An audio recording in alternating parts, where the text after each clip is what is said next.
And welcome to the historic launch of the Brain Health Parliamentary Friendship Group here at the Victorian Parliament. My name is Sarah and I'm a political science student at the University of Melbourne. It is an honour to be here for this landmark occasion where government, health leaders, industry partners and the community are coming together to champion brain health for all ages. Hello everyone, my name is Dilmi Rupasara and I'm currently a student at Melbourne University studying psychology with aspirations of becoming a clinical and forensic psychologist. I'm thrilled to be a part of this historical day as we celebrate a new era of collaboration and commitment to brain health and mental health in Victoria. Good morning, everyone. My name is Chanith Wijaratne, and I'm a medical student at Monash University.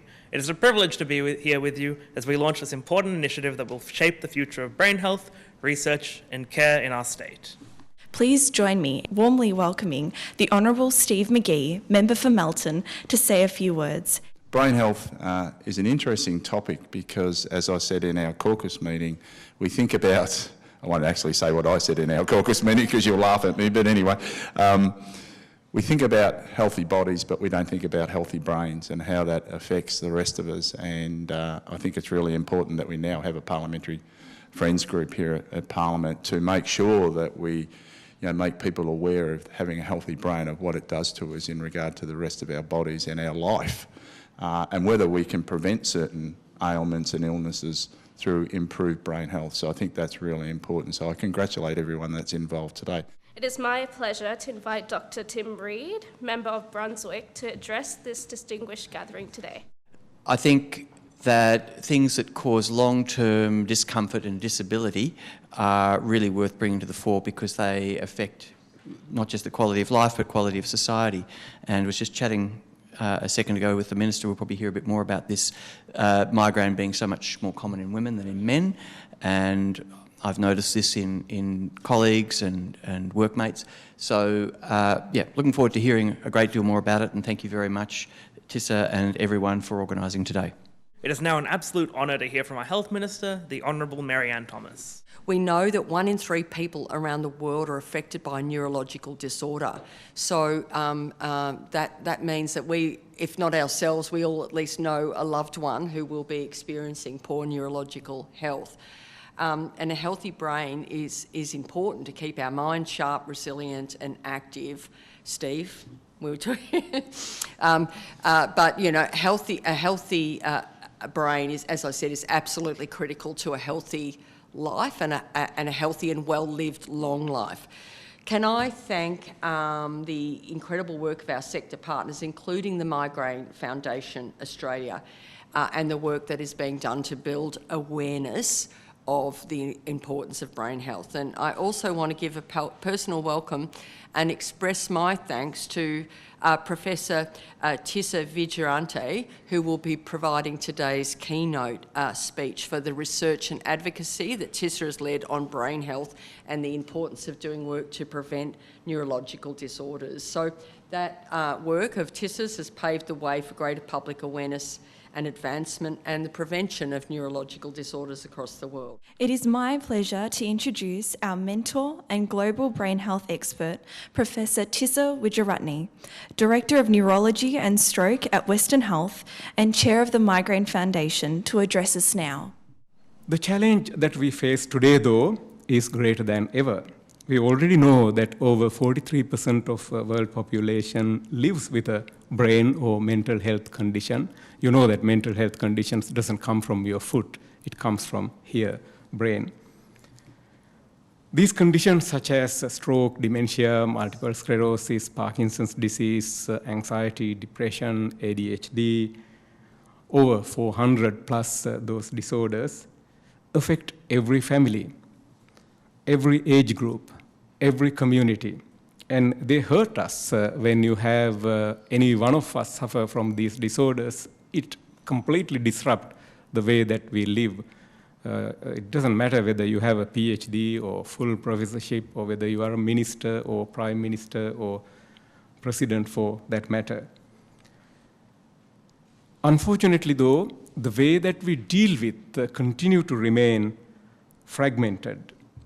And under-resourced, under-recognized in our systems of care, whether you look at this from Sri Lanka, South Africa, such a great state, Victoria, Australia. This is why we wanted to change things and put everything under the umbrella of brain health.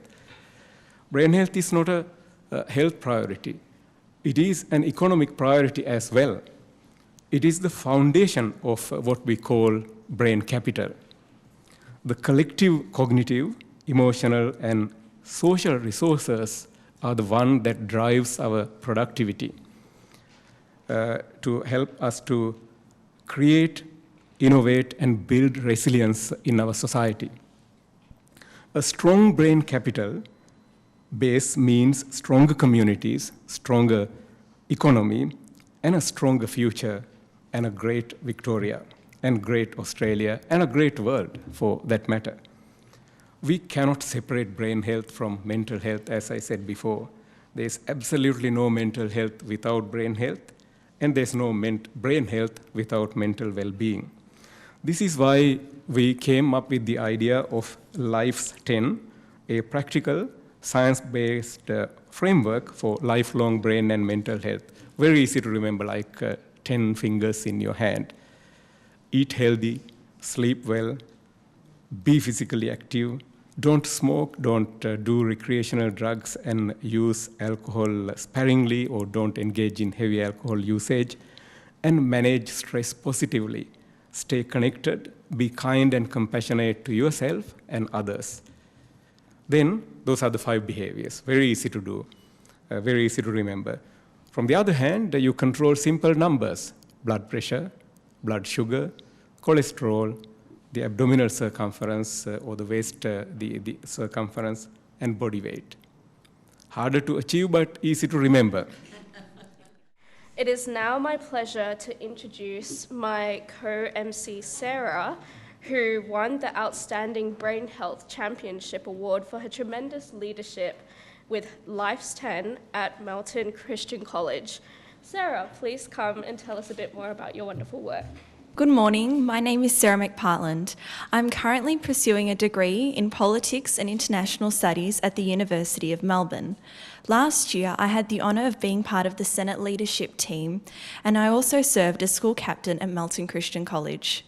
Our college was entrusted by Professor Tissa Wijaratne, co-chair of World Brain Day, with the privilege of developing a template on how Life's 10 Steps to Good Brain Health could be introduced within a school community. Our main goal was to introduce this practical knowledge on how to protect young brains from cognitive decline and neurological conditions later in life. Our Senate team created a poster that was displayed around our school campus ahead of the event to familiarise students with Life's 10. Over the week, homerooms were able to focus on 2 steps every day as presented by members of our Senate leadership team through pre-recorded informative videos, which were paired with the practical, fun activity to help students engage with what they were learning about. I would now like to invite you to hear from my own mayor, Mr. Steve Abushi, Mayor of the City of Melton City Council, who was awarded Best Mayor for promoting brain health for all ages by the Migraine Foundation earlier this year. Let us hear your encouraging story now. It's truly an honour to stand before you today and celebrate the remarkable achievements of those at the forefront of brain health, celebrating progress and paving the way forward around promoting brain health and the exciting celebration of declaring Victoria a brain health-friendly state. I want to take a moment to reflect on the profound impact that conditions like migraines and strokes have on individuals, on families and our broader community. We all know that brain is at the centre of who we are, controlling everything from our thoughts and movements to our emotions and interactions with the world. Yet when things go wrong with our brain health, the consequences can be devastating. Migraines, for example, are often dismissed as just a headache, despite the fact that they can be completely debilitating, leaving those who suffer isolated and unable to perform even the simplest of tasks that many of us take for granted. It is crucial that we continue to advocate for better education, greater empathy and more resources for people living with neurological disorders. We are honoured to speak here today where we celebrate the launch of the Victorian Parliamentary Brain Health Friendship Group. Christine and I are two junior doctors who have been privileged to work in neurology this year. Work in neurology this year alongside Professor Wijaratne. It was an eye-opening experience for both of us, and as someone who has always been fascinated by neurology, I was able to gain a deeper insight into the function and intricacies of the brain. More importantly, though, is linking this medicine to patient stories, experiences, and challenges. I will now invite Senior Professor Sheila Cruther from Portland to share her thoughts on why brain health and scientific inquiry should be everyone's business. And the most sophisticated motion you will ever make in your life is the eye movement that your brain's been and your eyes been making since the day you were born. The sad part is, as we age, our eye movement is fast, so we can't shift our attention. We can't shift what we're thinking about as quickly, nor can we stop ourselves falling over as we get older, because it drives you the back part of your brain. So what I want to say is we have to keep researching this. We have to understand better. And we have to be really sympathetic to people, because half of them is they don't see you beside them. They don't hear you. That's what aging's about. And it's when we start to find more and more neurological things. Thank you, Professor Cruther.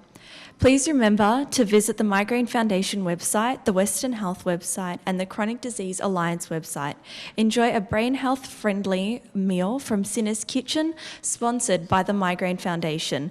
Watch for the annual Brain Health Walk, supporting 5 million steps for migraine later this year. We wish you all the very best. Remember, there is no health or wealth without brain health and mental health. Thank you.